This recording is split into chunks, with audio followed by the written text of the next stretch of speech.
नमस्कार आदाब दोस्तों। तो चलिए आज हम फिर लाए हैं देश दुनिया की तमाम छोटी बड़ी ब्रेकिंग न्यूज। तो खबरों को स्टार्ट करने से पहले आपसे छोटी सी रिक्वेस्ट है दोस्तों, अगर चैनल पर नए हैं तो चैनल को सब्सक्राइब करें, नोटिफिकेशन को ऑन करिए और वीडियो को लाइक करें, अपने दोस्तों के साथ ज्यादा से ज्यादा शेयर करें। तो आज की सबसे पहली और बड़ी खबर में आपको बता दें, पंजाब के सीएम भगवंत मान ने होशियारपुर में 867 करोड़ रुपए की विकास कार्यों का ऐलान किया है। इस अवसर पर आम आदमी पार्टी के संयोजक और दिल्ली के सीएम अरविंद केजरीवाल भी मौजूद थे। केजरीवाल ने इस कार्यक्रम को संबोधित करते हुए कहा कि जो काम आजादी के बाद की सरकारों ने 75 वर्षों में पंजाब के लिए नहीं किया है, वो आपकी सरकार 5 वर्षों में करके दिखाएगी। सीएम केजरीवाल ने कहा कि सीएम भगवंत मान 867 करोड़ रुपए का पैकेज लेकर आए हैं। किसी भी सरकार ने इतना बड़ा पैकेज होशियारपुर को नहीं दिया है जितना यह सरकार दे रही है। इसके जरिए अस्पताल बनेंगे, मोहल्ला क्लिनिक बनेंगे, पानी की सप्लाई के प्रोजेक्ट बनेंगे, सीवेज ट्रीटमेंट प्लांट बनेंगे, सड़कें बनेगी, मैदान बनेंगे। होशियारपुर के लिए शानदार पैकेज का ऐलान किया जा रहा है। एल्विस मामले में रेप पार्टी के लिए सांपों का जहर सप्लाई करने के आरोपी राहुल ने 24 घंटे की रिमांड में पुलिस के सामने कई राज खोले हैं। पुलिस रिमांड पर लिए गए राहुल ने कई राज फाश किए हैं। इसके बाद पुलिस ने हरियाणा के फरीदाबाद से 2 कोबरा सांप भी बरामद किए हैं। पता चला कि पकड़े गए सांपों को रखने के लिए फरीदाबाद में गोदाम बनाया गया था और वहीं पर सांपों का जहर निकाला जाता था। आपको बता दें कि नोएडा के थाना सेक्टर 20 की पुलिस की अर्जी पर गौतम बुद्ध नगर कोर्ट ने राहुल को 24 घंटे की रिमांड दिया था। शुक्रवार को दोपहर 12 बजे रिमांड का समय पूरा हो गया है। रिमांड पर लेने के बाद पुलिस की अलग अलग टीमों ने राहुल से गहन पूछताछ की है। पूछताछ में पता चला कि हरियाणा के फरीदाबाद के एक गांव में स्थित एक गोदाम में सांपों को रखा जाता था और गोदाम में ही सांपों का जहर निकालकर रेप पार्टियों में सप्लाई किया जाता था। रिमांड की अदिति के कारण पुलिस राहुल को लेकर फरीदाबाद के उस गाँव में गई है जहाँ पर सांपों को रखा जाता था। यहाँ से पुलिस ने 2 कोबरा सांप भी बरामद किए हैं। इन दोनों सांपों को मेडिकल परीक्षण कराए जाने के बाद वन विभाग की टीम को सौंप दिया जाएगा। उत्तर प्रदेश में पावर कॉर्पोरेशन और उसकी सहयोगी वितरण कंपनियों ने अपने कर्मचारियों और पेंशनरों को बड़ी खुशखबरी दी है। दरअसल यूपी पावर कॉर्पोरेशन ने आदेश जारी करते हुए बिजली कर्मचारियों और पेंशनरों को महंगाई भत्ते में 4% की वृद्धि कर दी है, जिसके चलते अब पावर कॉर्पोरेशन के कर्मचारियों और पेंशनरों का डीए 46% हो गया है। यूपी पावर कॉर्पोरेशन की ओर से इतनी बड़ी राहत मिलने के बाद तकरीबन 1,35,000 से ज्यादा कर्मचारी और पेंशनर को इसका लाभ मिलेगा। पावर कॉर्पोरेशन के कर्मचारियों और पेंशनरों को अब तक वेतन का 42% ही महंगाई भत्ता मिल रहा था, जिसे बढ़ाकर अब 46% कर दिया गया है। फिलहाल महंगाई भत्ते में यह बढ़ोतरी इस साल जुलाई से होगी, जिसे इस महीने के वेतन के साथ दिया जाएगा।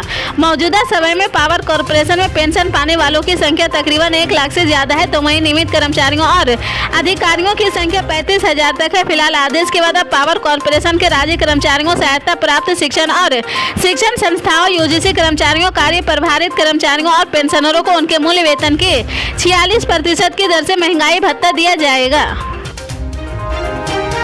भारतीय सशस्त्र बलों को ऐसे माहौल में काम करना होगा जो भू राजनीतिक घटना और प्रौद्योगिकियों के प्रगति के कारण तेजी से बदल रहा। इसके लिए संगठनात्मक ढांचे के साथ साथ मानसिकता में लचीलेपन का आवश्यकता होगी। Chief of defence staff general Anil Chauhan ने शनिवार को यह बात कही है। सिनर्जिया कॉन्क्लेव 2023 में ग्लोबल फ्यूचर सिक्योरिटी चैलेंज पर मुख्य भाषण देते हुए उनको कहा कि आज तो रास्ता अपनाया गया है, वह तय करेगा कि भारत 2047 में कहाँ होगा।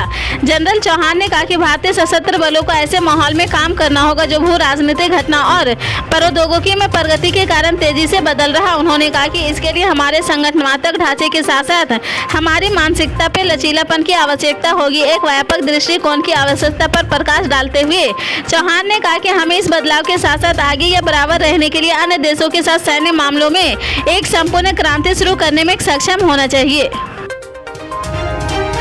गाजा पर इजरायली हमले को लेकर तुर्की के राष्ट्रपति रेसेप तैयब एर्दोगन ने कहा कि जिस तरीके से इजरायल नागरिकों को निशाना बना रहा, उसे पता होना चाहिए कि ये सब तौरात में नहीं लिखा है। तौरात यहूदी धर्म में माने जाने वाले हिब्रू बाइबल की पहली 5 किताबों का संकलन है। इस किताब को यहूदियों के अलावा ईसाई भी मानते हैं। हालांकि तौरात का जिक्र इस्लाम की धार्मिक किताब कुरान में भी किया गया है। एर्दोगन ने कहा कि इबादत गाहों पर हमला किया गया है, गिरजाघरों को निशाना बनाया गया है, लेकिन अस्पतालों पर गोलीबारी करना, बच्चों की मौत के घाट उतारना तेहरान में नहीं सिखाया जाता है। आप ऐसा नहीं कर सकते हैं। एर्दोगन ने कहा कि ये बयान तब आता है जब इजरायली सेना अल शिफा अस्पताल में घुस चुकी है और अस्पताल में हमास के मुख्यालय को तलाशने का दावा कर रही है। फिलिस्तीनी समाचार एजेंसी वफा ने बताया कि दक्षिणी गाजा के खान यूनिस में इमारतों पर इजरायली सेना के हमले में रात भर में 26 लोग मारे गए हैं। इसके अलावा इजरायली सेना ने कहा कि वेस्ट बैंक की ओर से हमले करने वाले कई आतंकवादियों को मार गिराया है। इजरायल रक्षा बलों और सीन बेस सुरक्षा एजेंसी ने एक संयुक्त बयान में कहा कि वेस्ट बैंक के रात भर चले अभियान में मारे गए कई आतंकवादी हमारे सैनिकों और नागरिकों पर हमले की योजना बना रहे थे। मर्यादा पुरुषोत्तम श्रीराम इंटरनेशनल एयरपोर्ट से दिसंबर 2023 में फ्लाइट शुरू करने की तैयारी है, जिसके चलते अब टर्मिनल का निर्माण कार्य जल्द पूरा करने को लेकर पूरा जोर दिया जा रहा है। इसका निर्माण भी अब अंतिम चरण में है। अयोध्या एयरपोर्ट के प्रोजेक्ट प्रभारी राजीव कुलश्री के मुताबिक एयरपोर्ट अथॉरिटी ऑफ इंडिया के चेयरमैन संजीव कुमार ने शुक्रवार को इस सिलसिले में अयोध्या इंटरनेशनल एयरपोर्ट का निरीक्षण कर निर्माण की प्रगति का जायजा लिया है और निर्माण कार्य को जल्द पूरा करने के निर्देश दिए हैं। चेयरमैन ने कहा कि DGCA की टीम जल्द यहां के एयरपोर्ट का निरीक्षण करने वाली है।